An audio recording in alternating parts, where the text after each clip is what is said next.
Hello, everyone. This is Sasha with the LTRC. Thank you for joining us for Masterclass Google Reviews for Law Firms with our sponsor Kenect as part of the LTRC Industry Insight Series held every Wednesday. Our speaker today is McKay Allen. McKay Allen is the VP of Marketing at Kenect. Kenect is a text messaging platform for more than 3,000 law firms throughout the US and Canada. It allows law firms to send and receive text messages from their business phones, request Google reviews via text, conduct video chats, text with clients, streamline intake, and even generate more leads on their website. McKay lives in Salt Lake City with his wife and 2 children. Thank you all for joining us. We'll now begin the webinar. Awesome. Thanks for the introduction. We're excited to be here today. As mentioned, my name is McKay Allen. I'm on the marketing team at Kenect. And today we're going to talk about Google reviews. So the intention here is to be relatively quick. I've been on a lot of like 90-minute webinars over the years, and I find that the 30-minute webinars are a lot more useful.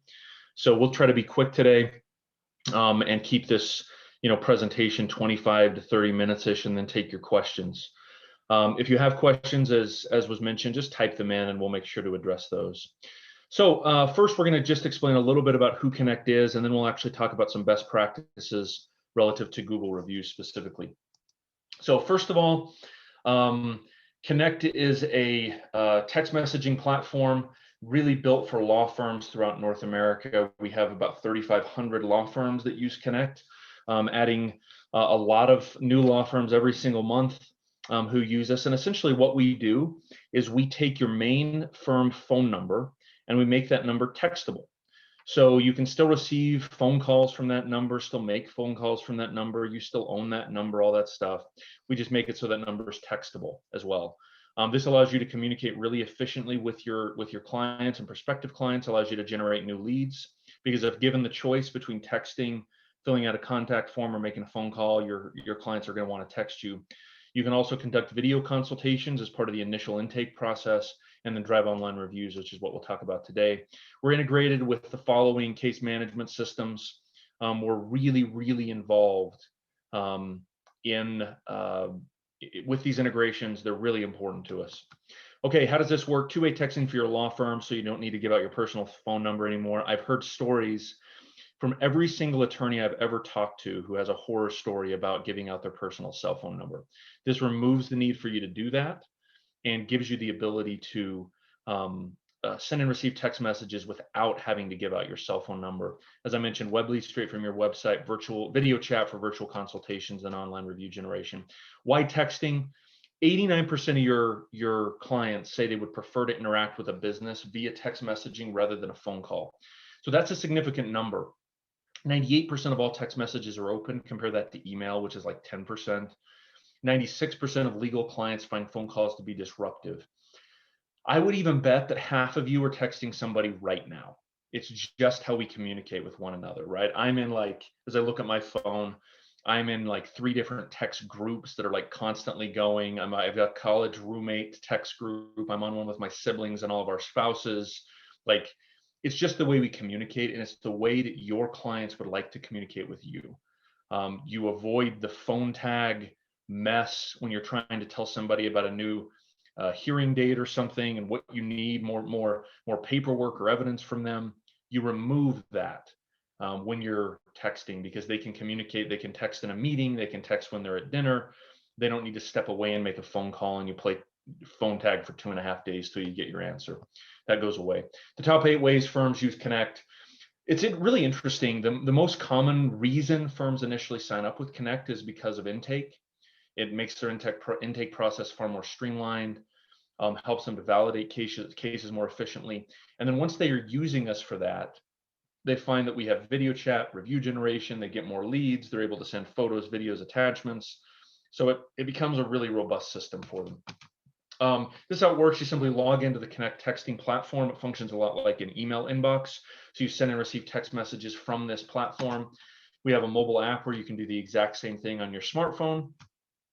And have a ton of templates built out, as you can see in the bottom right-hand corner there, that allow you to have quick reply templates. You can even assign the leads out to individual attorneys or paralegals to respond to and get alerts when they do or don't respond to them in time.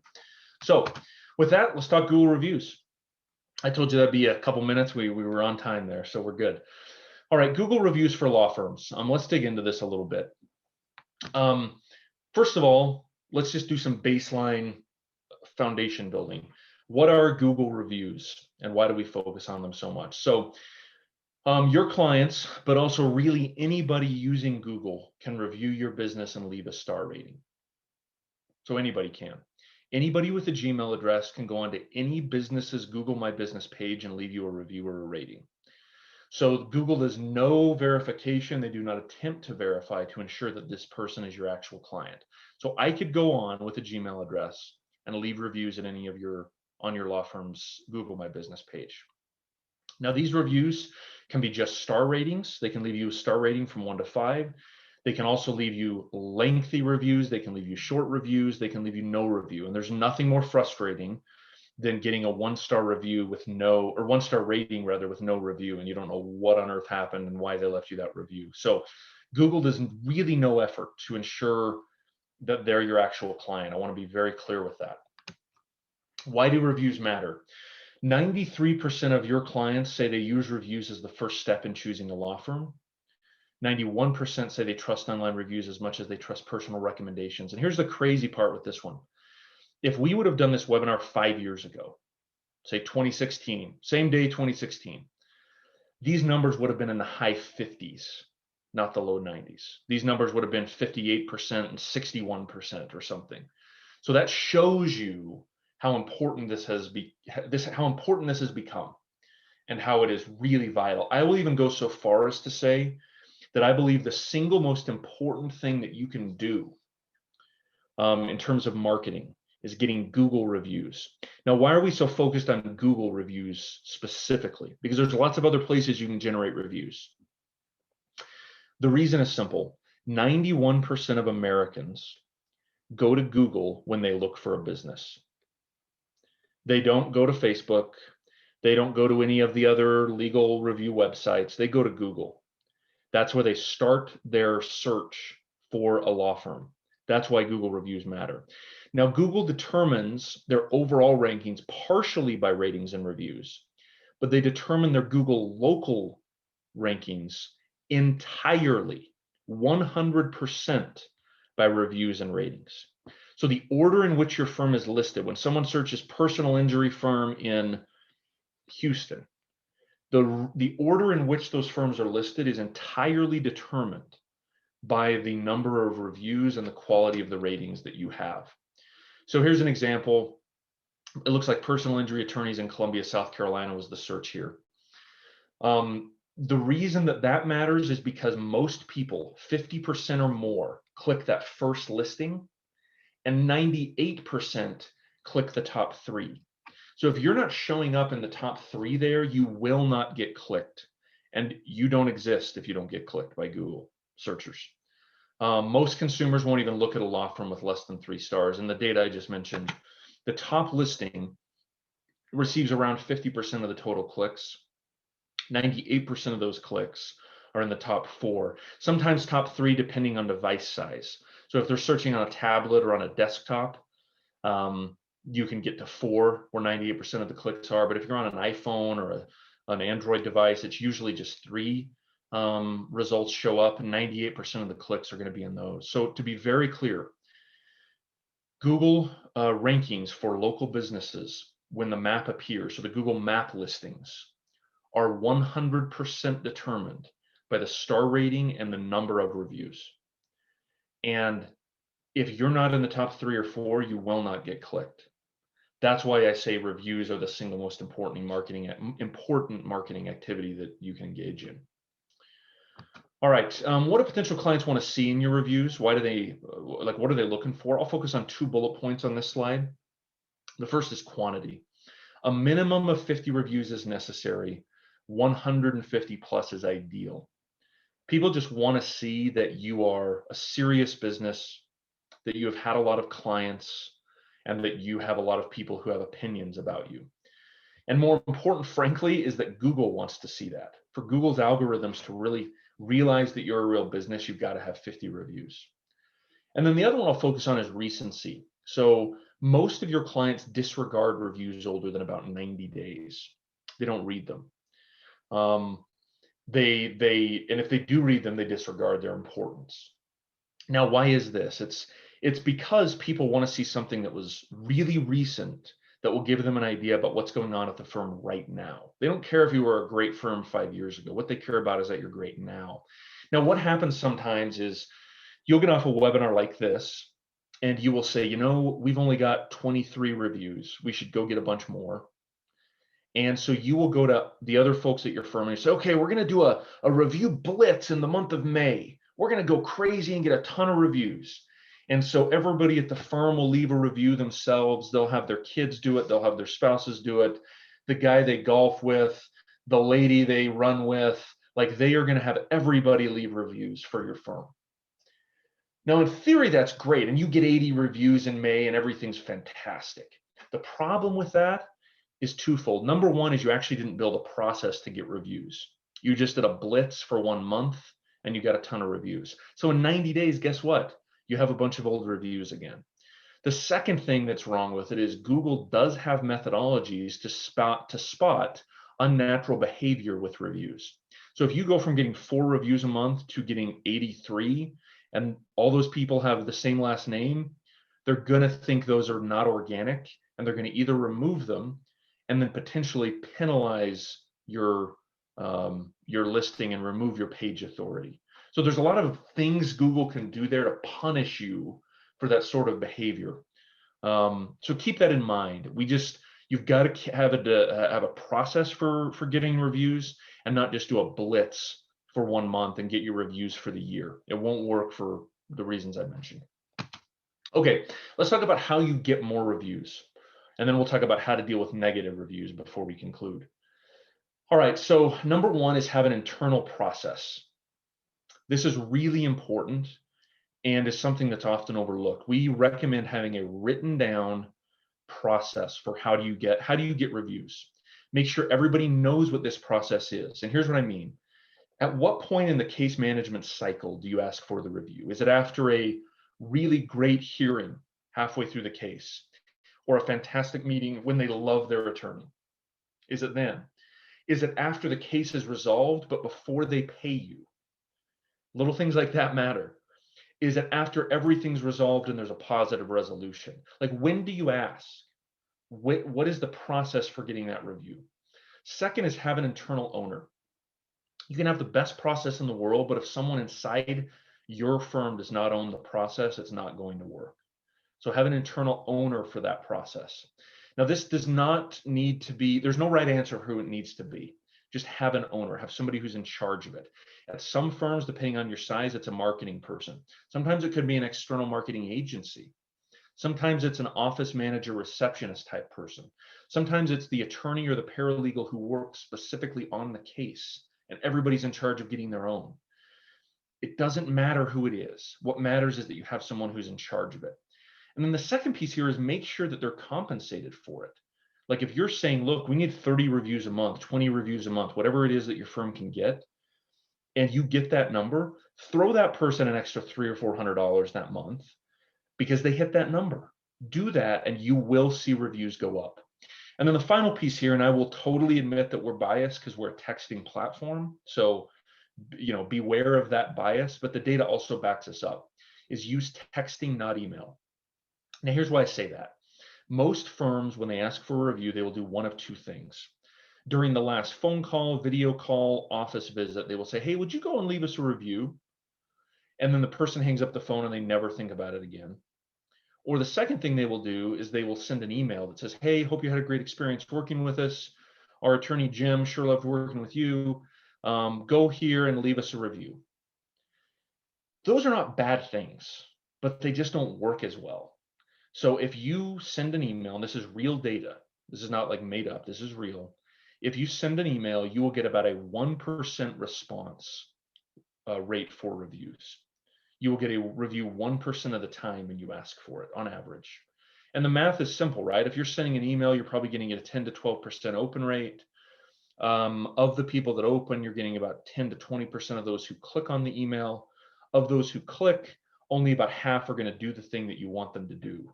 So suddenly, you're left with a 1 to 2% response rate at best when you send an email. If you use texting to ask for the review, you will get a 38% response rate on average. So it just works better. Now, 38% isn't a great quarterback completion percentage, right? But it is a great batting average, and it's a really good rate for getting reviews. It's really significantly higher than email. So we've tracked this over thousands of law firm clients that use Kenect, and it simply works better and is more effective than email at getting reviews. So how does that process work? If you use Kenect, you can log in, you can put in your logo. When you text out your logo, your firm's name as well as your logo will appear along with a template text message that allows you to immediately send a text with one click. They then leave the review on whatever site they choose, and suddenly you have more reviews. So the process with really success with generating more reviews is, number one, take control. We'll talk about negative reviews here next, but don't let angry clients determine your online reputation. Make sure you get your great clients to leave reviews. Some firms actually think like they have some moral or ethical obligation to like ask everybody to leave you a review. You don't have to have the angry people leave you a review. They're going to find you themselves and leave you reviews. Ask your happy, great, wonderful, thrilled clients to leave reviews only. 2 is build a repeatable process and have an owner, as I mentioned before. 3 is use text messaging, not email. 4 is use them in your marketing. So use the reviews that you get. If you get 100 great reviews, you should use them, right? Throw them on your billboards, in your ads, on your Facebook page. Heck, print them out on big fancy posters and put them in your office and in your lobby. Like, these are the types of things you can do to generate more reviews and to succeed once you get them. All right, let's talk about how to deal with negative reviews. First of all, how common are they? Our analysis indicates that about 1 in 50 reviews for law firms are negative. That's 1 in 50. I'm curious, and I know we've got a couple polls, Sasha. I think we have one around who at a law firm handles reviews right now, right? Like who's managing that? We should have asked that one earlier, but I am still curious if we can run that one. So who at your law firm is in charge of generating reviews? Let's see what the results say. I'm really interested. Awesome. Okay, I'm excited to see these results. Nobody. Okay, so nobody leads the way. That's a problem. So that's the only wrong answer. So make sure someone's in charge of getting them. It sounds like the attorneys are next, and then partners or management as well. So make sure someone's in charge of this, no matter if you use texting, email, whatever, no matter what your process is. If you don't have anybody who's in charge of it, it won't work. So that's important. And then let's go to the second poll here. So we talked about how common bad reviews are, but I want to get a sense from all of you how many total reviews you have. All right, let's see these results. So 1 to 25. Okay. So there's a little bit of a bell curve there, and then a long tail where there's a couple folks who have 101 or more reviews, a lot that have 0. So this is telling me you have what? 81% of people who have 25 reviews or below. So you're in a position in your local market where you're probably not ranking on Google very high at all in reality. So this is good. I'm glad you're on this webinar. Hopefully this is helping. So how common are bad reviews? It's about 1 in 50. And again, a bad review is not going to sink you if you have 300 good ones. If you have 12 good ones and you get a bad one, you're in big trouble. Like, Google's going to penalize you. So how do you avoid bad reviews? Bullet point number 2 here. There's no way, I probably shouldn't have used the word avoid. I probably should have used the word mitigate or reduce. But you can mitigate or reduce them. You can't avoid them. There's always going to be some people who are just going to leave you a bad review. They're having a bad day. They're mad. They're just generally cranky. The quote from Batman, right? I think about Joker is some men just want to watch the world burn. That's the case with many people who will leave you bad reviews. You can do everything right and nothing's going to change their negative review. But you can mitigate it and you can avoid some of them. So how do you do that? There was some really good analysis done by Clio that found that if you communicated better with clients, they would not leave as many bad reviews. So you probably can reduce the number of bad reviews you get by, let's say, 30% if you communicate better. Now, as I said before, we're biased. We believe the best way to communicate with your clients is with text messaging.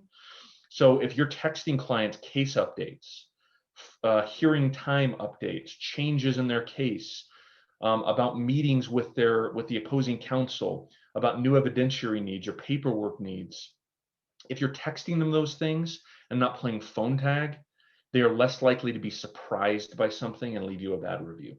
So if you want to reduce your bad reviews, communicate better with your clients, over communicate. And I would say part of that, it's not really on the slide, but I'll just mention it, is set proper expectations.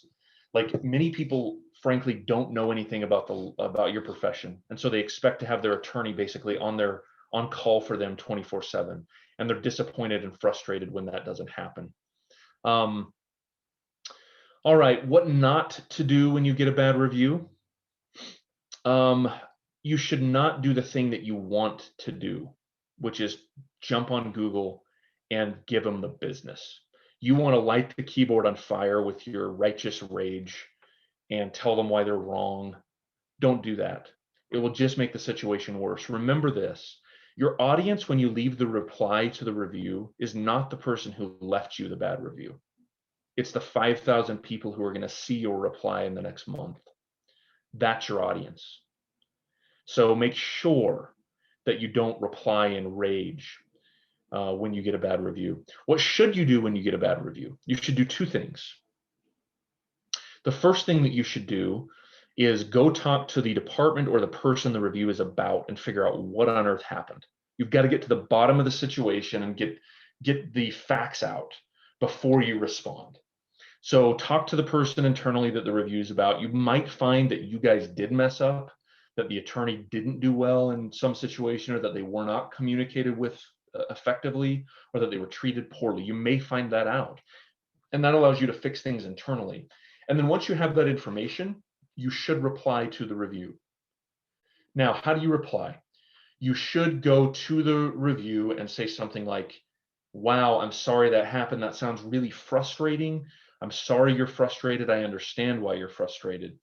My name's so-and-so. I am one of the partners. You can text our firm's phone number. I will respond personally, and we're going to resolve this. That's all you need to do. And if they then come back and they're still angry, that's on them. And they're the ones who look silly at that point, not you. All you've done when you reply in that positive way is you have made the people who are going to read the review and the reply think you're the rational, professional, competent, empathetic one. And the person who left you the bad review is the wackadoo. And that's what you need, right? You need to make sure that they see you as the professional one and the one who handles themselves well. Now, the real key to all this is, like we talked about before, is to bury bad reviews with good ones. You can handle bad reviews perfectly, and it doesn't matter if you're not getting more good ones. You've got to get positive reviews. So to the 71% of you, or whatever it was, who have less than 25 total reviews, you've got to bump that number. You've got to. Otherwise, one bad review is going to just really hurt you with Google, to the point that you're not going to get clicks from them, and it's going to hurt your leads. You've got to push that number up. I'd strongly recommend using texting, using the process that we discussed to get more good reviews, because if you don't, you're going to be in a world of hurt when you get a bad review. Again, a bad review and you've got 100 good ones doesn't really hurt you. A bad review and you've got 22 good ones hurts you badly. So make sure you know that. Okay, before we take questions here, I just wanted to review this case study. This is a case study of a firm, Carey, Leisure & Neal. I think they're in Tampa. They started using Kenect as part of their intake process and their intake department. It integrates with, I think they use FileVine, but we also, as I mentioned before, integrate with Practice Panther, Litify, Clio, all the case management systems. So they started in their intake process, and then they realized once they got it in the door, oh, this works across like every element of the firm. So it helps with intake. It helps gather information for intake. The video chat functionality is really, really useful for initial consultations that can happen immediately. They've seen an 82% increase in Google reviews. They're able to text their clients as well as prospective clients and past clients, and then they can respond live or in automated ways to every single message. So this is really, really important stuff, I think, that Carey, Leisure & Neal is showing us. All right, that is all for questions. I would like to thank our sponsor, Kenect, and all of you for attending our webinar today as part of the LTRC Industry Insight Series. If you are curious about future webinars, you can check out the ABA LTRC page or follow our Twitter at LTRC for updates. I would also like to thank McKay for presenting today. You can keep up with Kenect at GoKenect on Twitter or Kenect.com. We will now conclude the webinar. Bye, everyone. Thank you all.